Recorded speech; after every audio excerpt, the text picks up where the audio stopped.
কোনে লাভ কৰিব মহাৰাষ্ট্ৰৰ শাসনৰ বাগজৰী। আজি মহাৰাষ্ট্ৰ বিধানসভা নিৰ্বাচনৰ ভোটগ্ৰহণ। 288টা বিধানসভা সমষ্টিত হৈছে ভোটগ্ৰহণ। নিৰ্বাচনৰ প্ৰতিদ্বন্দ্বিতা আগবঢ়াইছে 4134 গৰাকী প্ৰাৰ্থী।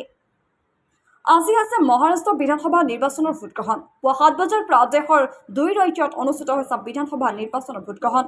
ঝাৰখণ্ডত দ্বিতীয় পৰ্যায়ৰ নিৰ্বাচন আৰু মহাৰাষ্ট্ৰত অনুষ্ঠিত হৈছে এই ভোটগ্ৰহণ। পুৱা 7 বজাৰ পৰা সন্ধিয়া 6 বজালৈকে চলিব ভোটগ্ৰহণ। 288খন আসনৰ বাবে মহাৰাষ্ট্ৰত অনুষ্ঠিত হৈছে নিৰ্বাচন। ইয়াৰে 29খন আসন অনুসূচিত জাতিৰ বাবে সংৰক্ষিত আৰু 25খন আসন অনুসূচিত জনজাতিৰ বাবে সংৰক্ষিত। এই নিৰ্বাচনত মুঠ 4140 জন প্ৰাৰ্থীয়ে প্ৰতিদ্বন্দ্বিতা কৰিছে। ইফালে ঝাৰখণ্ডত আজি অন্তিম তথা দ্বিতীয় পৰ্যায়ৰ ভোটগ্ৰহণ। ৰাজ্যখনত 38খন আসনৰ বাবে অনুষ্ঠিত হৈছে নিৰ্বাচন।